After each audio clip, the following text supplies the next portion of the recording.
வணக்கம் நண்பர்களே, welcome to my channel. இன்னைக்கு இந்த வீடியோவில் ஒரு அரசியல் நிகழ்வை பற்றி தான் பேசலாம் அப்படின்னு வந்தேன். ஆனால் என்னால் இன்னும் அந்த புதுச்சேரியில் நடந்த இஷ்யூலேருந்து வெளியே வரவே முடியல.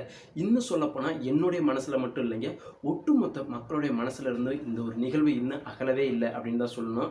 அதையும் தாண்டி இன்னொரு விஷயத்தை இந்த வீடியோ மூலிமா கண்டிப்பாக பகிரப்படணும், எல்லாத்திட்டையும் கொண்டுட்டு போய் சேர்க்கணும். அதாவது மக்கள்கிட்ட தாண்டி இதை கவர்மெண்ட்கிட்ட எப்படி கொண்டுட்டு போய் சேர்க்கறது அப்படின்ட்டு தான். என்ன அந்த ஒரு விஷயம் அப்படின்னா, இங்க நீங்க கொடுக்குற அந்த ரூ. 1000 மாதாந்திரம் ரூ. 1000 கொடுக்குறீங்களா, அந்த காசுக்கு எனக்கு வேணாம். இங்க பெண்களுக்கு இலவச பேருந்து பயணம் கொடுக்குற பார்த்தீங்களா, அந்த உதவி எதுவுமே எனக்கு வேணாம். இலவசம் அப்படின்னு அறிவிக்கிற எந்த ஒரு விஷயமும் வேணாம். அரிசி கொடுக்கறதுல இருந்து பருப்பு கொடுக்கறது எதுவுமே வேணாம். ஆனா எங்களுக்கு ஒரே ஒரு சட்டத்தை மட்டும் நிறைவேற்றுங்க. இங்க பெண்கள் மேல கையை வச்சான் அப்படின்னா, அவன் மேல தப்பு இருந்துச்சு அப்படின்னா ஒரே ஒரு வாரத்துக்குள்ள அவனுடைய தலையை பொதுமக்கள் மத்தியில வெட்டி எறியணும் அப்படிங்கிற அந்த ஒரு சட்டத்தை இங்க இந்தியாவில் கொண்டுட்டு வாங்க. இங்க தமிழ்நாட்டில் மட்டும் இல்லைங்க, ஒட்டுமொத்த இந்தியாவிலையும் கொண்டுட்டு வாங்க அப்படின்ட்டு தான் நான் சொல்றேன். இது ஒவ்வொரு நிகழ்விலும் பயங்கர கோபத்தையும் வெளிப்பட காமிக்கிறாங்க. ஆனால் அதுக்கடுத்தது அது அப்படியே தள்ளி போயிட்டே இருக்கு. இன்னும் சொல்ல போனால் எல்லா விஷயத்தையும் மாதிரி இதையும் கடந்து போயிட்டே இருக்கிறோம். ஆனால் இதோடைய மிகப்பெரிய ஆபத்து என்ன அப்படிங்கிறது யாருமே புரிஞ்சிக்க மாட்டேங்கிறாங்க. இங்கே ஒருத்தன் தப்பு செய்கிறான் அப்படின்னா அவனை பிடிச்சி ஜெயிலில் போடுறாங்க. அவன் முடிஞ்ச அளவுக்கு அங்கே இருக்கிறான். பெரிய ஆளாக இருந்தான் அப்படின்னா அவன் பெயில் வாங்கிட்டு வெளியே வந்துடுறான். அப்படி உள்ளார இருக்கிறவனும் நல்லா ஜாலியாக சந்தோஷமாக தான் இருக்கிறான். ஆனால் அவனால் பாதிக்கப்பட்ட பெண்ணோ இல்லை அந்த குடும்பமோ வாழ்நாள் முழுக்க அந்த வடுவை சுமந்துக்கிட்டு தான் இருக்கிறாங்க அப்படிங்கிறதான் நிதர்சனம் உண்மை. அப்படி இருக்கிற பட்சத்தில் தான் நான் சொல்கிறேன், இங்கே அரபு நாடுகள்லையும் இல்லை மற்ற நாடுகள்லையும் பாகிஸ்தானில் கூடயும் இங்கே ஒருத்தன் கையை வச்சான் அப்படின்னா அது பாலியல் வன்கொடுமையாக மாறுனுச்சு அப்படின்னா அவனை வெட்டி சாய்க்கிறாங்க இல்லையா. அந்த ஒரு சட்டத்தை இங்கே ஏன் அமல்படுத்த மாட்டேங்கிறீங்க? இங்கே எத்தனை விஷயங்கள் நடந்துட்டு இருக்கு. ஏன் இன்னும் சொல்லப்போனால் ஒரு வாரத்துக்கு முன்னாடி ஜார்க்கண்டில் நடந்த ஸ்பெயின் பெண்ணுக்கு நடந்த அந்த ஒரு விஷயம், அவங்க நாடு நாடாக போயிட்டு ஒரு டிராவல் டூரிசம் பண்ணிட்டு இருக்கிறாங்க.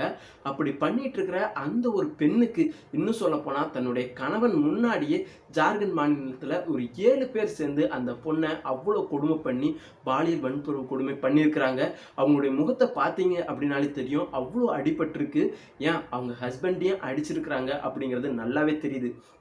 ஆனால் இதுக்கு இவங்க என்ன சொல்ல போகிறாங்க, இதுக்கு என்ன நீதி தரப்போகிறாங்க அப்படின்னு பார்த்தீங்கன்னா, இங்கே ஸ்பெயினில் இருக்கிற அவங்க நீதி கேட்டு வந்திருக்கிறாங்க. ஆனால் அவங்களுக்கு கொடுக்கப்பட்டதோ நிதி அப்படின்னு தான் சொல்லணும். 10 லட்சம் ரூபாய் நிதி கொடுத்துருக்குறாங்க அந்த அரசு. ஏன் அவங்கள்ட்ட காசு இல்லையா, இல்லை காசு இல்லாமல் தான் நாடு நாடாக சுற்றிட்டு இருக்கிறாங்களா? அவங்கள்ட்ட காசு இருக்குது, எல்லாமே இருக்குது. ஆனால் அவங்க கேட்டது நீதி தான் வேணும்னு. இங்கே நிதி வேணும் அப்படின்னு கேட்கல. அப்படி இருக்கிற பட்சத்தில் நீங்கள் ஏன் வெறும் நிதியை மட்டும் கொடுத்து எல்லா தகவலையும் எல்லா விஷயத்தையும் சால்வ் பண்ணுறீங்க அப்படிங்கிறதான் என்னோட கேள்வி. இங்கே இன்னொருத்தன் பெண் மேலே கையை வைக்கக்கூடாது, ஒரு குழந்தை மேலே கையை வைக்கக்கூடாது அப்படின்னா இங்கே தண்டனை ஆழமாக பயங்கரமாக இருக்கணும் அப்படி இல்லையா? அப்படி இருக்கிற மாதிரி நீங்க ஏன் செய்ய மறுக்கிறீங்க அப்படிங்கிறதா என்னுடைய கேள்வியும் கூட. இங்க எல்லா நாட்டிலையும், ஏன் இன்னும் சொல்ல போனா தமிழ்நாட்டில் எத்தனை கொடுமை நடந்துட்டு இருக்கு. இங்க பொள்ளாச்சி விருதுநகர் இங்க இவ்வளவு வன்கொடுமைகள் நடக்குது. பெண்கள் மூலியமாகவும் குழந்தைங்க, ஒரு குழந்தைய அப்பார்ட்மெண்ட்ல வச்சு அவ்வளோ ஒரு பெரியவங்கல இருந்து சின்னவங்க எல்லாருமே சீரழிச்சிருக்கிறானுங்க. அவங்களுக்கு என்ன தண்டனை கொடுத்துருக்கிறீங்க? அதை எல்லாத்தையும் தாண்டி கோயிலுக்குள்ளாரிய ஒரு ஒரு குழந்தை தான், ஒரு குழந்தைய அவ்வளோ சீரழிச்சிருக்கிறானோ அவனுக்கு என்ன தண்டனை கொடுத்துக்கிறீங்க? இப்படி நிறையவே சொல்லிட்டு போகலாம். ஆனால் அவங்க எல்லாரும் ஏதோ ஒரு வகையில் நிம்மதியாக வாழ்க்கையை சர்வே பண்ணிட்டு இருக்கிறாங்க. ஆனால் இங்கே பாதிக்கப்பட்டவங்க மட்டும்தான் காயத்தோட வடுவோட கடைசி வரைக்கும் அந்த வாழ்நாள் முழுக்க அந்த சித்திரவதையை அனுபவிச்சுட்டு இருக்கிறான். அப்படி ஏன் இந்த அரசு நடந்துக்குது அப்படிங்கிறதா என்னோட கேள்வி. இங்கே உங்களை நாங்கள் எந்த ஒரு இலவச திட்டத்தையும் அறிவிக்க சொல்லலை.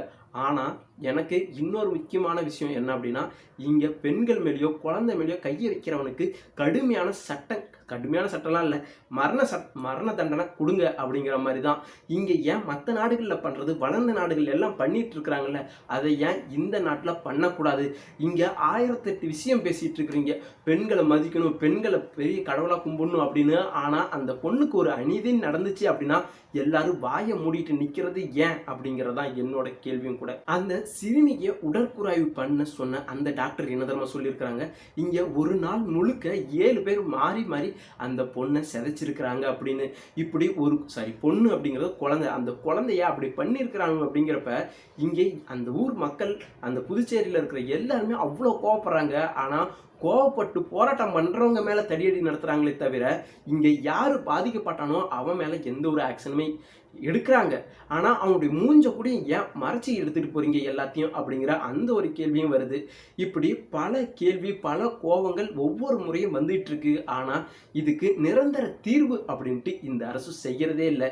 இன்னும் சொல்ல போனா இங்க அந்த ஸ்பெயின் பெண்ணுக்கு நடந்தது பார்த்தீங்களா, 10 லட்சம் நிவாரண நிதி கொடுத்தாங்க இல்லைங்களா, அதே மாதிரிதான் இங்க அந்த குழந்தைக்கும் 20 லட்சம் அப்படின்னு அந்த முதலமைச்சர் அறிவிச்சிருக்கிறாரு.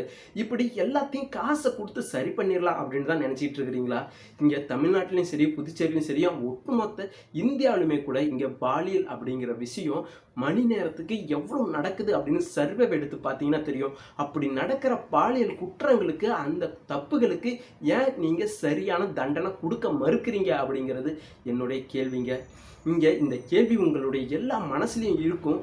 அப்படி இருந்துச்சு அப்படின்னா கூட இந்த ஒரு வீடியோவை, அதாவது என்னுடைய வீடியோ ஸ்ப்ரெட் பண்ணணும் அப்படிங்கிறதுக்காக சொல்ல, எனக்கு இருக்க கோபத்தை தான் நீங்கள் இந்த ஒரு விஷயத்தை ஒரு பார்க்குறவங்க யாரோ கூட இருக்கிற ஒரு உயர் அதிகாரியாவோ இல்லை டாக்டராவோ வக்கீலாவோ ஏதோ ஒரு அந்தஸ்தில் இருக்கலாம்ல. ஸோ அவங்கெல்லாம் அவங்களுடைய சோசியல் மீடியாவிலையோ இல்லை அவங்களுக்கு தெரிஞ்சவங்க மூலியமாகவே இந்த ஒரு விஷயத்தை அமல்படுத்தணும், இந்த திட்டத்தை அப்படிங்கிற மாதிரி, அதாவது இந்த சட்டத்தை கொண்டுட்டு வரணும் அப்படின்னு இங்கே முடிஞ்ச அளவுக்கு, உங்களால் முடிஞ்ச அளவுக்கு அந்த ஒரு விஷயத்தை அழுத்தம் கொடுங்க இந்த ஒரு அரசுக்கு அப்படின்னு தான் என்னுடைய வேண்டுகோளும் கூட. இங்கே நீங்கள் 2024 பல சிறப்பம்சங்கள் திட்டங்கள்லாம் கொண்டுட்டு வரீங்கல்ல, அதெல்லாம் எங்களுக்கு ஒன்றுமே வேணாம். எந்த ஒரு திட்டமும் இல்லாமல் நாங்கள் உங்களுக்கு ஓட்டு போகிறதுக்கு ரெடியாக இருக்கிறோம். இந்த ஒரு சட்டத்தை கொண்டுட்டு வந்தீங்க அப்படிங்கிறதெல்லாம் ஆணித்தனமாக சொல்லுவேன். அது மட்டும் இல்லைங்க, இங்கே போதைப் பொருளால் மட்டும்தான் இவ்வளோ விஷயங்கள் நடக்குது அப்படிங்கிறதும் ஒரு பக்கம் உண்மை. அப்படி இருக்கும் பட்சத்தில் இங்கே போதைப் பொருளை தயவு செஞ்சு தடுத்துருங்க அப்படின்ட்டு தான் அதையும் சொல்கிறோம். ஆனால் இங்கே போதைப் பொருளை இந்த அரசாங்கமே நடத்திக்கிட்டு வருது அப்படிங்கிறது தான் பெரிய சோகமான விஷயமும் கூட. இங்கே போதை அப்படிங்கிறது வெறும் கஞ்சாவில் மட்டும் இல்லை, ஒரு சிகரெட்டில் மட்டும் இல்லை, ஒரு குடியில் மட்டும் இல்லைங்க, எல்லா விஷயத்திலுமே கலந்துருக்கு. அப்படிங்கிறப்ப இங்கே போதை தரக்கூடிய எல்லா விஷயங்களையும் இங்கே முற்றிலுமாக ஒழிங்க. இங்கே உங்களுக்கு வருமானம் பத்தல, இந்த சாராய கடையெல்லாம் மூடுனா எங்களால் கவர்மெண்ட்டை ரன் பண்ண முடியாது அப்படின்னு நீங்கள் சொல்கிறீங்கள, நீங்கள் வரியை கூட உயர்த்திக்கிங்க. இந்த சாராயம், மது, சிகரெட்டு, போதை, கஞ்சா அப்படிங்கிற எல்லா ட்ரக்ஸையும் நிப்பாட்டுங்க அப்படிங்கிறது தான் என்னுடைய பணிவான வேண்டுகோளும் கூட. இது மாதிரி ஒரு பொண்ணு இல்லைங்க, ஒரு குழந்தை இல்லைங்க, இந்த தமிழ்நாட்டிலையும் இந்தியாவிலையும் கணக்கெடுத்து பாருங்க. கண்டிப்பாக ஒவ்வொரு நாளும் நீங்கள் தூங்க மாட்டீங்க. இந்த நியூஸ் எல்லாமே உங்கள் காதுக்கு வந்துச்சு அப்படின்னா உங்களால் கண்டிப்பாக தூங்க முடியாது. ஸோ நான் உங்கள்கிட்ட மறுபடியும் கேட்டுக்கிற ஒரே ஒரு விஷயம் ஒன்றே ஒன்று தான், இந்த ஒரு சட்டத்தை அமல்படுத்துங்க. இங்கே குழந்தைங்க மேலேயோ பெண்கள் மேலேயோ கையை வச்சாங்க அப்படின்னா கண்டிப்பாக அவங்களுக்கு பயங்கரமான தண்டனை இருக்குது. பயங்கரமான தண்டனை, மரண தண்டனை இருக்குது. அதுவும் வித்தின் 1 வீக்கில் அப்படிங்கிற அளவுக்கு நீங்கள் கொண்டுட்டு வந்தீங்க அப்படின்னா மட்டும்தான் இங்கே தவறுகள் குறையும் அப்படிங்கிறது தான். இங்கே மற்ற எந்த ஒரு விஷயத்துக்கு கூட விட்டுருங்க. ஆனால் இந்த ஒரு விஷயம் ஒரு தனிநபரை மட்டும் பாதிக்கிறது இல்லைங்க, ஒரு குடும்பத்தையே பாதிக்குது. ஒரு குடும்பம் அப்படிங்கிறது ஒரு சொசைட்டியில் அது எப்படி ஒரு தலை தூக்கி நடக்கணும், வளர்ந்து வரும் அப்படிங்கிறது ரொம்ப ரொம்ப முக்கியம் இல்லையா? ஒரு குடும்பம் அப்படிங்கிறது அவங்கள மட்டுமே சார்ந்து போயிடுறது இல்லை, அவங்களுடைய ரிலேஷன் அப்படின்னு ஒவ்வொருத்தங்களையும் பதபதிக்க வைக்கிறது, ரொம்பவே கஷ்டப்படுத்த வைக்குது அப்படின்ட்டு தான் சொல்லணும். அப்படி இருக்கிற இந்த ஒரு விஷயத்தில் தயவு செஞ்சு அரசு இந்த சரியான முடிவை எடுக்கணும் அப்படிங்கிறது தான் என்னுடைய தாழ்மையான கருத்தும் கூட. என்னுடைய இந்த வீடியோ உங்களுக்கு பிடித்திருந்தாலும் சரி, பிடிக்கலனாலும் சரி, தயவு செஞ்சு முடிஞ்ச அளவுக்கு கேட்டுட்ட பிறகு ஷேர் பண்ணலான்னு பரவாயில்ல, உங்களுடைய கோபத்தை வெளிப்படுத்துங்க அப்படின்ட்டு தான் நான் சொல்ல வரேன். ஏன்னா இங்கே எல்லாருமே கோவப்படுறோம். ஆனால் அந்த நிமிஷத்தில் மட்டும்தான் கோவப்படுறோம். அதுக்கடுத்தது இன்னொரு இஷ்யூ நடந்துச்சு அப்படின்னா அதை அப்படியே கடந்து போயிடுறோம். இன்னும் சொல்லப்போனால் இங்கே போதைப் பொருள் அப்படிங்கிற ஒரு விஷயம் நடந்துச்சு, அதுக்கடுத்து தான் இந்த குழந்தை ஒரு விஷயம் நடக்குது, அதுக்கடுத்தது இன்னொரு விஷயம் நடந்துச்சுன்னா இதை ரெண்டுமே மறந்துட்டு நம்ம பாட்டுக்கு போயிட்டு இருக்கிறோம். அப்படி போகாமல் தயவு செஞ்சு ஒரு கூடிய விரைவில் இந்த ஒரு இப்போ வர எலெக்ஷனை முன்னிட்டு கூடியும் இந்த ஒரு அனௌன்ஸ்மெண்ட் பண்ணீங்க அப்படின்னா கண்டிப்பாக சொல்கிறேன், நீங்கள் தான் இந்த முறை எல்லா தொகுதியிலும் வெற்றி அடைவீங்க அப்படிங்கிற அளவுக்கே நான் சொல்கிறேன். ஏன்னா இங்கே ஒரு தப்பான செயலை செய்யல.